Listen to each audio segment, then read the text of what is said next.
Le Moyen-Âge est à la mode et j'en suis très heureux parce que je crois que cette époque a été absolument décisive. Je t'ai dit qu'elle soutenait sa thèse le 28 ? Une thèse sur quoi ? Les chevaliers paysans l'ont mis au lac de Paladru. Au lac de Paladru ! Passion médiéviste, l'histoire médiévale vue par ceux qui l'étudient.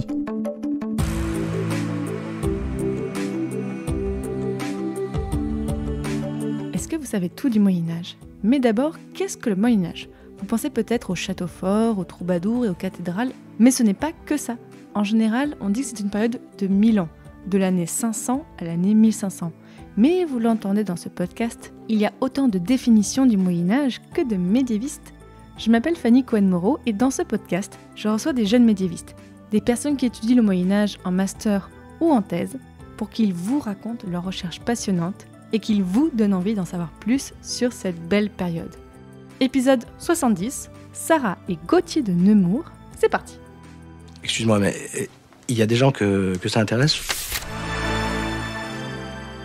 Bonjour à toutes et à tous, bienvenue dans ce nouvel épisode de Passion médiéviste. Alors, petite chose, mes voisins font des travaux, donc vous entendrez peut-être des petits coups de marteau par-ci par-là. Je m'excuse d'avance, mais voilà, je ne vais pas empêcher les gens de travailler, et nous aussi, on continue de travailler.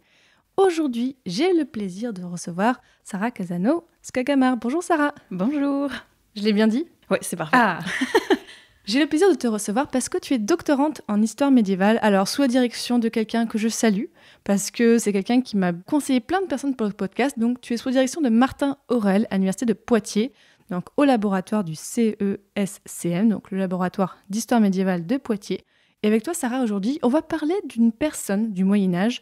Je pense, peut-être à mon avis, 99,999 personnes qui écoutent ce podcast n'ont pas entendu parler de ce fameux Gauthier de Nemours. Mais justement, moi ce que je trouve intéressant aussi dans ce podcast, c'est que parfois on s'attarde sur une personne en particulier et qu'à travers cette personne, on comprenne un peu plus de choses sur le Moyen-Âge, on découvre un peu mieux une période et une ambiance. Donc tu vas nous parler de Gauthier de Nemours, parce que tu travailles sur lui dans ta thèse, une thèse qui s'intitule « Une famille dans l'hôtel du roi, les Nemours-Villebon et leurs alliés, Beaumont, Clément, Cornu ». Tu fais cette thèse depuis 2015. Tu vas nous raconter un petit peu toute cette ambiance à la cour de France, ces familles et ces nouveaux hommes. Attention, c'est un terme que je mets un peu comme ça, mais qu'on va expliquer. Alors déjà, Sarah, première question un petit peu classique, mais pour comprendre, pourquoi est-ce que tu as voulu travailler sur ce sujet ? J'étais en train de terminer mon Master 2. Je travaillais sur la relation entre Louis IX et les évêques, une relation qui était finalement pas si paisible que ça. Mais bon, ça, c'est une autre histoire. Et donc, j'étais en train de lire le livre de Jean Richard sur Louis IX. Et à la fin, il y avait un tableau de filiation, donc autrement dit un arbre généalogique, qui s'intitulait « Une famille dans l'hôtel du roi, les Nemours-Villebon et leurs alliés ». Donc Beaumont, Clément, Cornu. C'est le titre de ma thèse, presque. C'est parce qu'en fait, c'était marqué le clan. Et j'ai dû remplacer par famille parce que pour des problèmes de définition, valait mieux utiliser famille pour ne pas aller tout de suite dans le complot ou dans ça fait très tribal, quoi, le clan. Voilà, c'est ça. Donc on a préféré utiliser famille. Et donc en fait, c'est à partir de là que j'ai commencé parce que ce qui m'intéressait beaucoup, c'est de travailler donc sur la cour du roi, sur les influences au sein de la cour du roi, sur comment était construit le pouvoir, sur les relations aussi parce que c'est très intéressant. D'un autre côté, travailler sur une famille, ça nous permet d'avoir une fenêtre ouverte sur la société médiévale en général. Donc ça faisait un petit peu les deux versants. La cour, les hautes sphères du pouvoir et la vie un petit peu quotidienne du Moyen-Âge. Donc c'était parfait. Parce que là, dans ta thèse, tu travailles sur quel siècle précisément ? Alors, je travaille à cheval, en fait, sur le XIIe et le XIIIe siècle. La première source que j'ai étudiée de manière, on va dire, très poussée, c'est 1170. Et ensuite, les sources qui m'intéressent vraiment et sur lesquelles je travaille vraiment vont jusqu'à 1274. Donc, j'ai vraiment un siècle entier, presque vraiment jour pour jour, 100 ans, quoi. Et donc, je travaille, voilà, de fin du XIIe jusqu'au fin XIIIe siècle. Plantons un peu le décor justement. C'est quoi le contexte historique à l'époque et quels sont les rois qui sont en place ? Les rois qui sont en place, donc on a Louis VII d'abord, ensuite son fils Philippe Auguste, on arrive à Louis VIII et pour finir Louis IX. Donc Louis VII c'est 1137-1180, Philippe Auguste 1180-1223. Louis VIII, 1223-1226, donc un tout petit règne, et Louis IX, 1226-1270.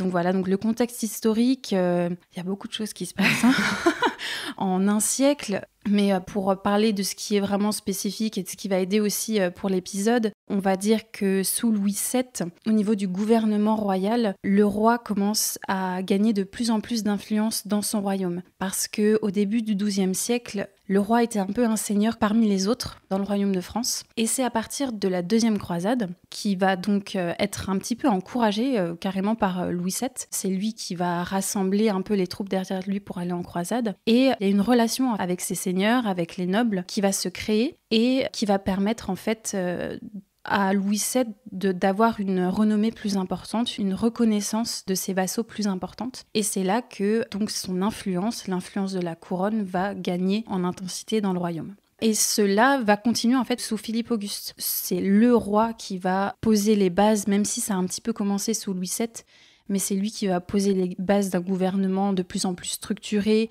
un gouvernement sur lequel le roi peut s'appuyer. Il n'est plus court-circuité par les intérêts des grands vassaux, mais justement, il va commencer à renouveler son entourage, et on va parler ensuite donc après de ces nouveaux hommes qui vont arriver à la cour pour pouvoir avoir des hommes fidèles autour de lui qui ne sont pas là pour servir leurs intérêts, mais servir les intérêts de la couronne. Donc de nouveaux hommes, un entourage plus structuré, plus fidèle.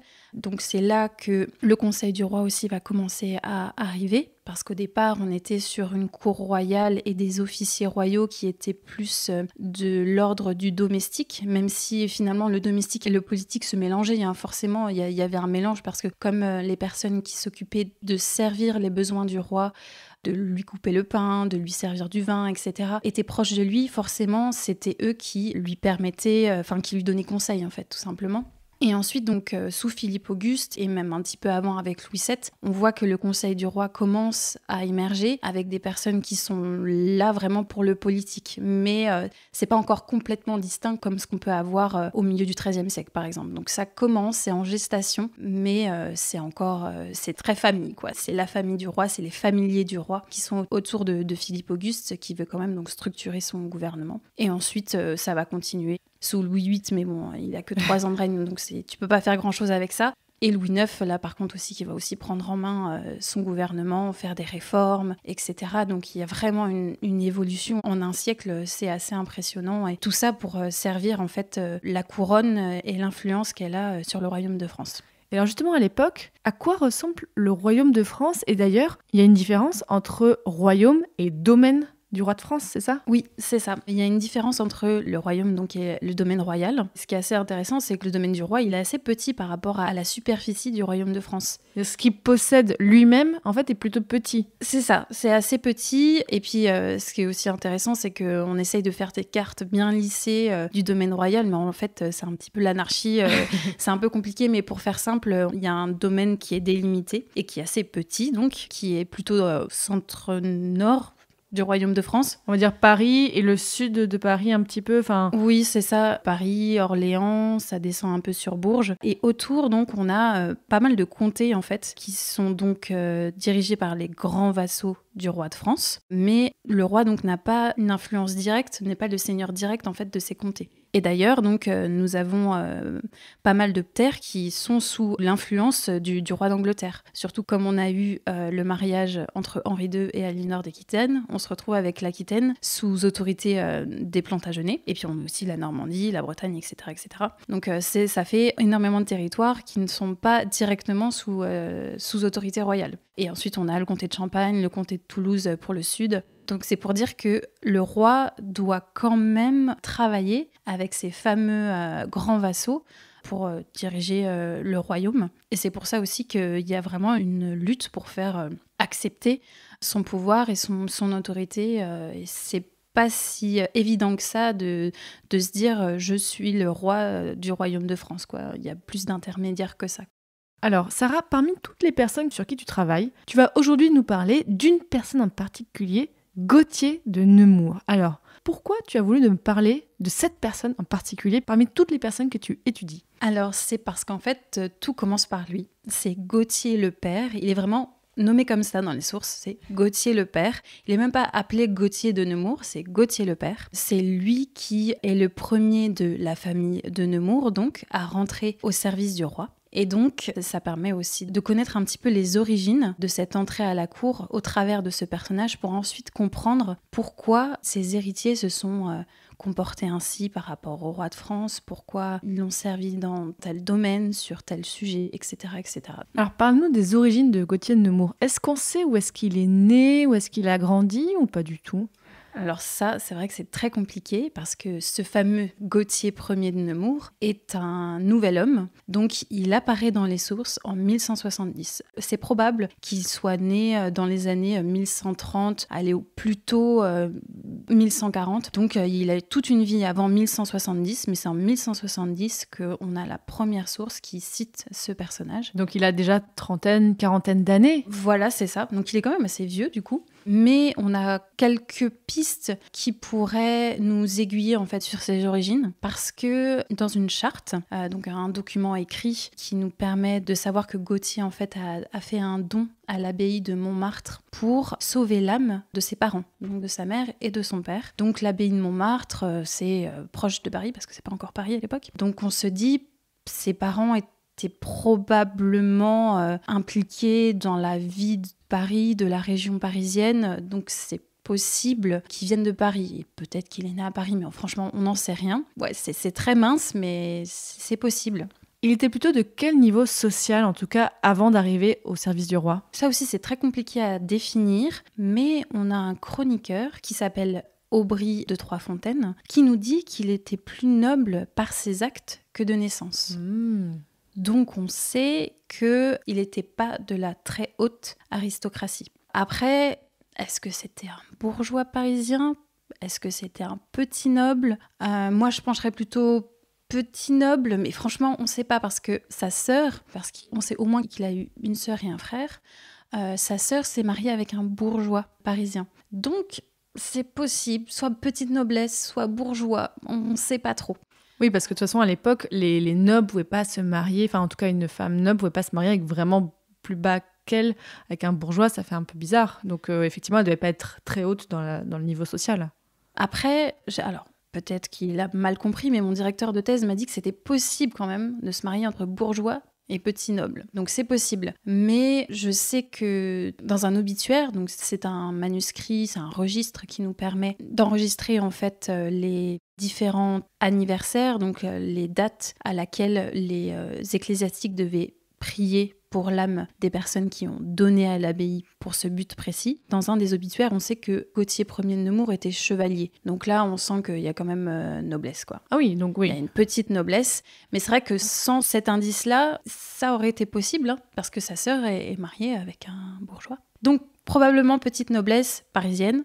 Sûrement éduqué aussi, parce qu'en plus à Paris, il y a la Renaissance du XIIe siècle, donc il y a de plus en plus d'écrits, il y a une émulation autour de l'écrit, de l'érudition, et on sait que dans la chambre du roi, c'était important quand même d'être éduqué. Donc ça veut dire que Gauthier a reçu une éducation. C'était pas non plus le premier venu, le premier parvenu, il avait quelques connaissances, mais il était plus noble par ses actes que de naissance. Ce qui est plutôt classe, effectivement, comme formulation. Est-ce qu'on sait comment Gauthier de Nemours est arrivé au service du roi ? Parce que tu as dit, il sortait pas de nulle part quand même. Alors, il sortait pas de nulle part. Après, je pense qu'il avait évolué à Paris, parce que je pense quand même que c'est une bonne hypothèse, ça, que Gauthier Ier de Nemours ait grandi à Paris. Il avait pour lui, justement, d'avoir évolué dans cette ville qui devient de plus en plus la capitale politique, une des résidences principales du roi, parce que ça n'a pas toujours été le cas. Le roi et sa cour étaient assez mobiles, en fait. Mais au XIIe siècle, fin du XIIe, début XIIIe siècle, Paris commence à devenir une ville importante de résidence pour le roi. Donc Gauthier, lui, a évolué dans cette ville. Il y avait donc des personnes qui étaient là aussi pour fournir tout ce qu'il fallait, en fait, à la cour, tout simplement. Donc il y avait des liens qui se créaient. Donc s'il y avait des Parisiens qui devaient être là pour servir la cour royale, c'est possible qu'ils soient rentrés par ce biais-là. Après, son mariage avec Aveline de Nemours, parce que c'est pas lui qui avait la terre de Nemours, c'est sa femme. D'accord, c'est intéressant ça. Donc son mariage avec Aveline de Nemours, l'a probablement, parce que c'est un mariage hypergamique en fait. Hypergamique qui veut dire que ça l'a élevé dans l'échelle sociale. Donc ce mariage-là aussi l'a probablement aidé à rentrer dans l'hôtel du roi parce que ça lui a permis en fait tout simplement d'avoir des terres, du patrimoine, parce que la vie de cour coûte cher. Parce qu'il faut tenir son rang, il faut avoir des habits d'apparat, etc. Il faut faire la guerre, il faut suivre le roi tout simplement. Donc ça coûte cher. Et sa femme, avec le patrimoine qu'elle avait, parce qu'elle avait quand même un patrimoine conséquent, dont la ville de Nemours, lui a permis probablement d'avoir ce qu'il fallait, les finances nécessaires pour pouvoir rentrer. Elle, c'était quoi son statut social ? Elle, c'était la dame de Nemours. C'est vraiment la D'accord, il n'y a dame pas de Nemours, comte ou quoi, enfin, je sais pas. Non, là, c'est pas de comtesse, pas de vicomtesse. C'était la dame de Nemours, donc c'est seigneur, mais au féminin. D'accord, donc la petite noblesse quand même, mais plus que ce qui était lui déjà. Plus parce qu'en fait... Pour qu'il prenne son nom, c'est quand même... voilà. Oui, voilà, c'est ça. Après, son nom, je crois qu'il l'utilise même pas, en fait. Il l'utilise pas, il ne dit jamais seigneur de Nemours. Il va toujours dire Gauthier, chambrier du roi. Il s'attache toujours à la fonction de chambrier, donc c'est quelque chose qui est très important pour lui. Par contre, on sait qu'il est seigneur. Il est quand même seigneur de Nemours parce qu'il va faire une charte de franchise pour la ville de Nemours, donc ça, on le sait. Mais oui, elle était importante et en fait, ce fameux chroniqueur Aubry de Trois-Fontaines qui va très vite en fait sur les origines de Gauthier en disant donc qu'il est pas très noble. Lui, par contre, il va décrire un petit peu plus la généalogie d'Aveline de Nemours et il va remonter jusqu'à Renaud de Châtillon, ce fameux personnage qui s'est croisé. Donc là, il y a vraiment quelque chose. Le chroniqueur passe du temps sur la généalogie d'Aveline de Nemours. Donc c'est qu'elle était plus importante sur l'échelle sociale que Gauthier Ier. On voit que les historiens, effectivement, appellent les personnages différemment de comment ils pouvaient s'appeler eux-mêmes à l'époque. Donc, quand Gauthier Ier rentre à la cour du roi Louis VII, est-ce que tu peux nous raconter concrètement, parce qu'on imagine bien l'époque de la cour de Louis XIV, qu'on connaît mieux, avec Versailles et compagnie, mais à l'époque de Louis VII, qu'est-ce qu'on sait de la cour royale ? Enfin, est-ce qu'on sait comment c'était organisé et c'était où d'ailleurs ? Parce que tu l'as dit, elle est itinérante, mais à Paris, il n'y avait pas un endroit de pouvoir ? Pour le XIIe siècle, c'est assez flou, en fait. C'est assez flou, c'est très... Ce sont des familles, en fait. On vit dans la maison du roi, mais au niveau de la structure, on n'en sait pas trop. On sait qu'on a les grands officiers, quand même, qui... Des sortes de ministres ? Oui, on va dire ça. C'est les personnes les plus importantes dans l'administration après le roi, on va dire, qui sont souvent citées au bas des chartes royales. Donc on a le sénéchal, le connétable, le bouteiller, le chambellan et le chancelier. Ouais, c'est des statuts, chacun avec un titre particulier, voilà. une charge particulière. Voilà, donc ça, ces personnes-là, on les connaît, on connaît aussi leur nom. C'est pas mal parce que aussi, ça nous permet de voir aussi l'évolution. Est-ce que ces personnes, ces grands officiers, sont restés longtemps auprès du roi ou est-ce que ça a changé rapidement ? Ça peut nous permettre donc de savoir s'ils sont morts. Ça, c'est clair, c'est sûr. Voilà, leur vie est terminée, donc leur fonction est terminée. Ça peut aussi nous renseigner sur ce que le roi voulait faire. Est-ce qu'il a dû se défaire de ces fameux grands officiers ou pas ? Et aussi, le roi avait aussi la possibilité de rendre vacant un office. Donc ça lui permettait d'être plus autonome ou plus libre en fait dans ses décisions. Peut-être de créer un peu de compétition aussi parmi ses proches en mode attends, qui est-ce que je vais nommer ? On ne sait pas encore. Oui, ça c'est vrai que au XIIe siècle, c'est difficile en fait pour le roi d'être complètement décisionnaire en fait sur la question. Et ça aussi c'est un enjeu en fait pour Philippe Auguste de vraiment choisir qui il veut auprès de lui. Oui, parce que là j'imagine quand on change de roi, le nouveau roi va dire bah non, j'en ai marre des conseillers de papa, moi j'ai envie d'avoir mes propres conseillers, de m'affirmer un peu plus, c'est ça ? C'est ça, c'est exactement ça. Et ce qui est intéressant, c'est que la croisade en fait aide à renouveler l'entourage du roi. Parce que il y en a plein qui meurent. C'est ça du coup. Donc ça, c'est intéressant. Et donc, pour revenir à cette cour et comment elle est structurée, du coup, donc on sait qu'on a ces grands officiers, on connaît leurs charges. Après, forcément, il y a des subalternes, mais on ne sait pas combien ils sont. Pour le chambellan, le chambellan de France, on a les chambriers du roi, ou chambellans du roi, ça dépend. C'est eux qui s'occupent de la chambre, de la protection du corps royal aussi. On sait certaines choses, mais c'est encore XIIe siècle, Louis VII, c'est assez flou, quoi.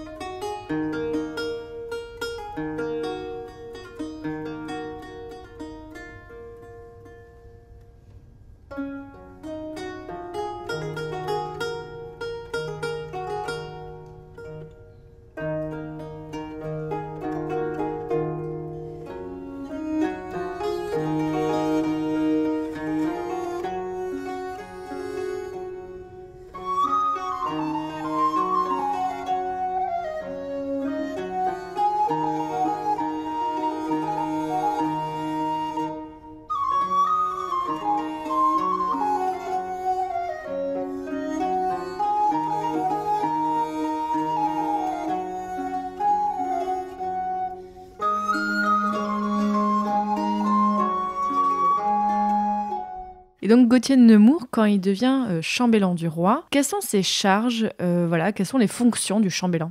En fait, la fonction principale, c'est la protection du corps du roi. C'est un rôle militaire ou on est encore plutôt dans un rôle de serviteur? C'est un rôle de serviteur parce qu'il y a quand même une gestion du trésor royal, mais... Oui, il ne s'occupe pas que de ses draps, il s'occupe d'autres choses. Voilà, c'est Okay. ça. Parce que c'est vrai qu'il s'occupe du trésor royal, il va s'occuper aussi de ses vêtements, il va s'occuper... Mais en fait, c'est comme une garde rapprochée aussi. D'accord, ouais. Mais il y a aussi un rôle militaire. Et c'est aussi pour ça que les chambriers du roi vont aussi mener des armées. Tu dis chambrier et chambellan comme des synonymes? Oui, on va dire ça. Mais c'est vrai que dans les sources, c'est un petit peu plus subtil que ça. Le roi, quand il est à Paris, il est basé sur l'île de la Cité. Ce qu'on connaît encore aujourd'hui, Voilà. cette zone géographique, là où C'est maintenant ça. on a le palais de justice et Ouais. la Sainte-Chapelle, à l'époque, c'était déjà là où était le roi. C'est ça. Ah, c'est fou de se dire que c'était déjà là à l'époque, en fait, et Ouais. que ça continue jusqu'à présent ouais. un peu. Et puis il y avait une autre place assez importante, c'était Vincennes. Vincennes, ah oui, le château de Vincennes. Voilà, ouais. À la base, c'était un pavillon de chasse. Oui, le château, ça a été plus tardif, mais à l'époque, c'était déjà un lieu de chasse. C'est ça. Donc dans ta thèse, Sarah, tu travailles, on l'a dit, sur les nouveaux hommes, en fait, pour désigner des hommes comme Gauthier Ier. Qu'est-ce que ça signifie ce terme et d'où ça vient? Parce que ça fait très start-up un peu, genre les nouveaux hommes. Ça sort d'où? Alors les nouveaux hommes, c'est très historiographique en fait. C'est les historiens qui ont décidé de les catégoriser comme cela. Ce sont des hommes qui apparaissent dans les sources. Et on ne sait pas d'où ils viennent, on ne sait pas... C'est comme Gauthier Ier en fait, c'est des origines très obscures. On ne sait pas à quelle famille ils appartiennent. Donc déjà, premier point, nouveaux hommes du roi, ils sont d'origine obscure. Ils apparaissent dans les sources, ils viennent comme ça, on ne sait pas d'où ils viennent. Deuxième point, ce sont des hommes d'origine modeste, ce qui va un petit peu avec les origines obscures. Souvent, quand les personnes ont un patrimoine assez important, forcément, on a des traces écrites de ces familles et de ces individus. Et troisième point, c'est plutôt des personnes qui sont assez jeunes. Jeunes, mais 35 ans, quoi. Ouais, enfin, jeunes, 35 ans. Qui sont assez jeunes, mais en fait, c'est surtout en contradiction avec les personnes qui étaient avant elles. Donc, plutôt des grands vassaux ou des personnes, en tout cas, qui ont un patrimoine assez important. Donc, même si ces nouveaux hommes pouvaient quand même avoir un patrimoine, ça, on ne peut pas le nier, c'est des personnes qui avaient des possessions un peu plus petites que les hommes qui évoluaient à la cour au début du règne de Louis VII, par exemple. Et aussi au début du règne de Philippe Auguste, parce qu'ils sont revenus un petit peu, les grands vassaux sont revenus un petit peu au début du règne de Philippe Auguste. Et Philippe Auguste s'en est débarrassé donc après la croisade pour renouveler son entourage. Donc avec ces nouveaux hommes qui sont d'origine modeste, d'origines obscures et des jeunes qui sont malléables en fait dans les mains du roi parce qu'elles doivent leur position sociale au roi. Quand il y a des conquêtes, par exemple la conquête de la Normandie, Philippe Auguste va donner certaines terres à ses officiers pour les remercier. Et donc, forcément, les officiers super contents, ça fidélise les serviteurs du roi. Ces nouveaux hommes sont un peu à la botte en fait du roi. Ça fidélise son entourage et le roi peut, à partir de là, construire plus facilement en fait. Et si on revient à Gauthier de Nemours, une fois qu'il est chambellan, qu'est-ce qu'on sait de ce qu'il a fait? Parce que pour qu'on se souvienne de lui aujourd'hui, il y en a eu plein. Des chambellans, il y en a eu plein. Qu'est-ce qu'il a fait de particulier pendant son service? Ce qu'il a fait de particulier, c'est qu'en fait, il a un peu joué sur les deux tableaux. Et c'est pour ça aussi que ce que je veux aussi montrer dans ma thèse, c'est que ces fameux nouveaux hommes, ces serviteurs du roi, ne sont pas que des pions dans les mains du roi. Ils tirent profit aussi de leur place pour leur propre pouvoir. Donc ce qu'il a fait, donc ce fameux Gauthier Ier de Nemours, c'est qu'il a joué sur les deux tableaux. Il a servi très fidèlement le roi, même si au début du règne de Philippe Auguste, il était plutôt dans le camp champenois, donc le camp de sa mère, la mère de Philippe Auguste. Et ça l'a un peu freiné en fait dans sa progression à la cour parce que Philippe Auguste voulait se débarrasser de toutes les influences, quoi, et surtout de sa mère en fait. Et Gauthier Ier de Nemours était attaché en fait à la Champagne. Donc il a été un petit peu écarté à cette époque-là, mais il a réussi à revenir après la croisade de 1190 et il est resté en fait à la cour du roi jusqu'à sa mort en 1205. Donc très fidèle à la couronne, Louis VII, Philippe Auguste, donc de 1170 à 1205, très présent, a bougé un peu partout, même en 1204, alors qu'il était vraiment à la fin de sa vie, il était à Rouen, après la reddition de la ville et donc après la conquête de la Normandie. Donc quand même, il en avait sous le pied et il était proche du roi. roi. Donc là, son service auprès du roi lui a permis d'exister en fait dans les sources. Il était là, il était présent, il était conseiller du roi et il faisait aussi le lien entre ce qui s'était passé sous Louis VII et ce qui se passe avec Philippe Auguste. Et il a aussi tiré profit de son statut de chambrier du roi pour faire avancer son propre patrimoine, pour le faire fructifier. Il a fondé plusieurs établissements religieux, dont l'Hôtel-Dieu de Nemours, donc c'est un hôpital, ça permet de prendre soin des gens. Il a aussi aidé à faire venir des reliques saintes pendant la croisade donc de Louis VII. Il a réussi à les faire venir à Nemours pour pouvoir donner un peu plus de renommée à son église. Oui, ça amène du prestige. Voilà, clairement. c'est ça, du prestige à donc, l'église de Saint-Jean de Nemours. Et puis donc, il a fait aussi évoluer son château, donc il a vraiment permis à son patrimoine d'évoluer en fait. Et ça, c'est vraiment important. Il a donc émis une charte de franchise qui donnait un peu plus de liberté à Nemours et donc qui a aussi permis le développement en fait de sa vie. Et du coup, Gauthier de Nemours aussi en profite, j'imagine, de quand il a des enfants, de les placer un petit peu bien. Il fait en sorte que sa lignée soit bien placée. Oui, exactement. Il a eu 7 fils. Ah ouais. 7, donc ouais, c'est vraiment bien. 7 fils, on n'a pas de traces de filles. Je pense vraiment qu'il n'en a pas eu pour le coup, parce que c'est vrai qu'après, par la suite, on a traces de ses petites filles, etc. Donc je pense vraiment que là, il a eu que des garçons. Donc il a placé 4 de ses garçons auprès du roi et 3 autres de ses garçons, les 3 derniers, à l'église, en fait. Donc voilà. Là, le cliché qu'on a sur le Moyen-Âge, les aînés vont faire la guerre et les autres vont prier. Là, ça se retrouve. Oui, ça se retrouve, même si... il y a possibilité qu'il y ait eu un échange de destin entre 2 frères, mais bon, ça, c'est une possibilité. Mais dans les faits, oui. Donc, il a placé 4 de ses fils dans l'entourage du roi, qui ont tous été en fait chambellans du roi. Ils ont vraiment suivi les traces de leur père. Ils ont plus ou moins bien réussi. Il y en a qui se sont vraiment détachés du lot. Gauthier II de Vilebéon et Orson Ier de Méréville. Philippe II de Nemours, l'héritier premier en fait de Gauthier Ier de Nemours, est mort en fait en croisade en 1190. Ça a coupé l'herbe sous le pied de la famille de Nemours. Donc ils ont mis un peu plus de temps à se refaire en fait pour revenir en force dans l'entourage du roi. Parce que l'aîné était mort. Parce que l'aîné est mort, donc les cadets ont pris un peu plus le dessus et se sont installés en fait à la place de Philippe Ier de Nemours. Donc il les a très bien placés et puis ensuite les 3 derniers se sont devenus des évêques. Donc vraiment, et probablement aidés par le roi parce que ils étaient tous à la tête d'évêchés royaux. Donc évêchés royaux, c'est le roi qui reprend l'autorité sur le diocèse et les revenus quand la place est vacante. Donc forcément, il a une petite influence sur le choix de l'évêque. Même si c'est pas toujours le cas, même si quand même l'Église a son mot à dire et c'est voilà quoi. Mais le roi peut influencer le choix de l'évêque. Et là, les 3 fils de Gauthier qui se retrouvent sur 3 évêchés royaux, il y a forcément quelque chose. Et Gauthier, est-ce qu'on sait comment il meurt du coup en 1205 ? Eh bien, il meurt probablement de vieillesse. Et la belle mort, hein, il a à peu près 70 ans. Donc ouais, c'est une belle mort. Il n'y a pas de traces de maladie, rien de spécial. Donc c'est fort probable qu'il soit mort de vieillesse, tranquille. En plus, il avait perdu sa femme, Aveline de Nemours, et puis s'était remarié un petit peu avant sa mort. Je crois que c'est en 1203, on a les sources de son second mariage. Donc il était quand même en forme, mais en 1205, il meurt sans événement particulier. Et qu'est-ce qu'il a laissé comme trace directe ? Est-ce qu'on a des choses ou des écrits qui viennent directement de lui, d'une façon ou d'une autre ? Alors directement de lui, c'est sûr qu'on n'a pas son écriture, hein, ça c'est certain, mais bien sûr il a émis des documents juridiques en son nom. Donc on a des actes de donation, il a fait pas mal de dons, surtout par exemple à l'abbaye de Barbeau, qui a été fondée par Louis VII. Ce fameux roi, en fait, qui lui a ouvert les portes de la cour royale et du cercle intime, en fait.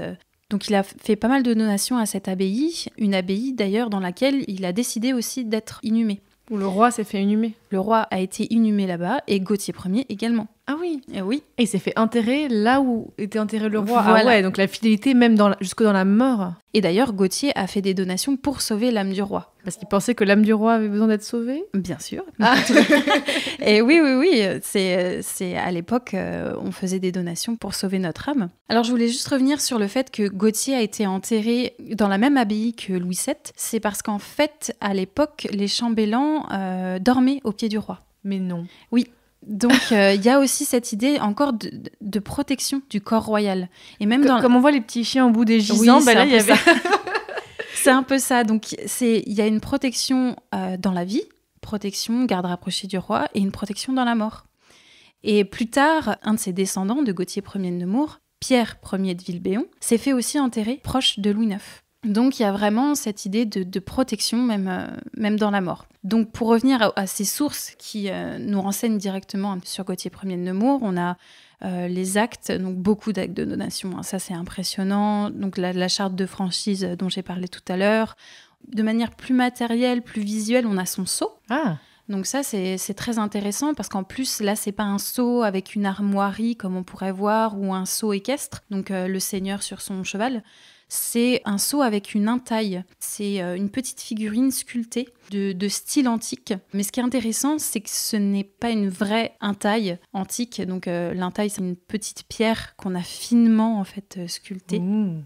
Et là, les chercheurs se sont rendus compte que c'est assez grossier. Et c'est la marque, en fait, surtout quand c'est une entaille simple entourée de la légende, donc en fait, finalement, du nom de celui qui possède le sceau et de sa fonction. Quand c'est une entaille entourée de la légende, souvent, ces personnes-là sont d'origine assez modeste, même médiocre. Donc là, on se rend compte que ça c'est un autre indice, ouais. Voilà, c'est un autre indice sur les origines de Gauthier.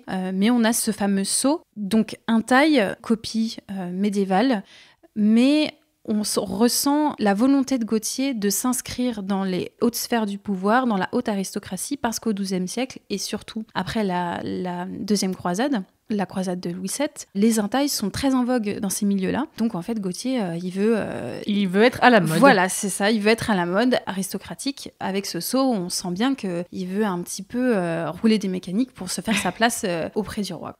Et toutes ces archives, tu as pu les consulter en vrai? Et si oui, elles sont conservées où? Pour la plupart, j'ai pu les consulter en vrai, beaucoup aux archives nationales. Oui, donc, vu que ça relève du roi de France, voilà, c'est à Paris. Donc le site de Paris, oui. C'est super intéressant. C'est vraiment ce que je préfère dans la recherche et dans ma thèse, c'est aller consulter les archives.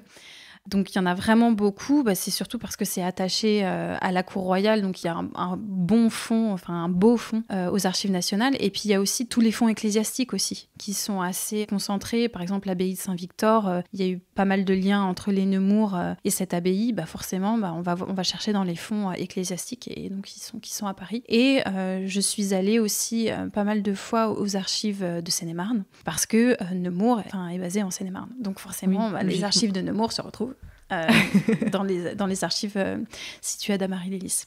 Et Sarah, quelles sont les difficultés que tu rencontres dans ta thèse en ce moment? Parce que là, donc, tu as commencé en 2015, donc j'imagine que tu as quand même pas mal avancé. Là, tu en es où en ce moment? Alors, je suis en plein dans la rédaction. Ah. En plein dans la rédaction, et c'est vrai que la difficulté principale, c'est vraiment d'organiser en fait toutes ces sources, parce que j'ai plus de 1000 sources. 1000 Oui, c'est assez impressionnant. C'est des actes, c'est des manuscrits, c'est des vitraux, c'est des sceaux, c'est assez impressionnant. Toutes les traces que tu pouvais trouver de cette famille, t'as tout pris, quoi. Voilà, j'ai tout pris. Il y a des chroniques aussi, donc il faut en lire un paquet. Et c'est vrai qu'il y a finalement, au bout du compte, il y a beaucoup d'informations et il faut trouver ce fil directeur dans toutes ces informations. Bon, heureusement, mon fil directeur, c'est ma problématique. Donc là, elle est solide. Mais c'est quand même de bien organiser tout ça pour pouvoir déceler en fait les stratégies, parce que la problématique que j'ai, c'est comment, dans l'ombre des rois, conduire et faire exister sa famille. Donc, il faut essayer de déceler cette stratégie dans des sources qui ne disent pas ça, c'est la stratégie. Oui, toi, tu dois vraiment faire de la recherche et interpréter, quoi. Oui, il faut interpréter et jongler, en fait, avec toutes ces informations pour essayer, en fait, de relever des tendances. Et c'est pas évident tous les jours. Et donc là, tu es en pleine rédaction et donc tu penses finir... Je sais qu'il ne faut pas trop poser ces questions normalement. Désolée, je ne veux pas te mettre mal à l'aise, mais c'est juste, bon là, t'en es où ? Je suis sur la fin. Normalement, je soutiens en novembre, donc c'est dernier carat, à chaque fois c'est novembre. Mais voilà quoi, novembre. Donc bientôt, à l'heure où sort ce podcast, je pense que tu vas soutenir là dans quelques mois. Tu dois être toute stressée.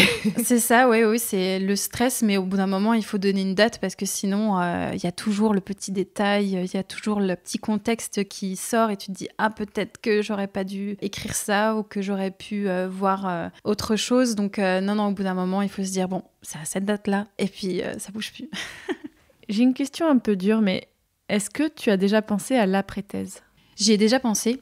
Parce que là, depuis 2015, est-ce que tu as eu un contrat doctoral ? Comment tu as fait pour financer ta thèse ? Alors, je n'ai pas eu de contrat doctoral. Donc, j'ai financé ma thèse en travaillant à la bibliothèque universitaire. Et puis après, j'ai fait beaucoup de projets annexes qui n'étaient pas rémunérés. J'ai fait un projet dans l'édition. Ça, c'est vrai que ça m'intéresse aussi bien, ce qui permet de pouvoir en fait transmettre au public les recherches. Ça, c'est aussi très intéressant. Après, dans le monde de la recherche, bien sûr, si on veut de moi, je dis pas non.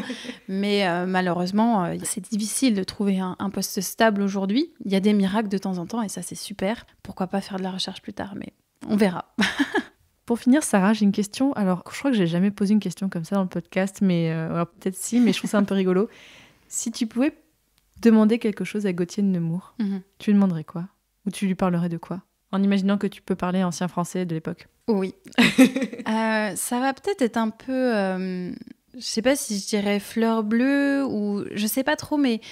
En fait, quelle était vraiment sa relation entre lui et sa femme ou entre lui et ses enfants ? Parce que... On a quelques petites pistes avec les documents que nous avons, mais c'est très froid, c'est très, très rigide. Et là, j'aimerais bien avoir plus d'informations, en fait, vraiment sur la relation qu'ils avaient. Avec les sources, on peut penser quand même qu'ils étaient, entre Aveline et Gauthier, qu'il y avait une certaine forme d'amour, même avec ses fils, parce qu'il a vraiment essayé de les placer... Mais est-ce que c'était juste pour le nom ou vraiment parce qu'il avait de l'amour pour ses enfants ? Je vais dire que oui, parce que voilà, que je suis comme ça, mais ouais, j'aimerais bien savoir. Si je l'avais devant lui, je pense que je lui poserais cette question.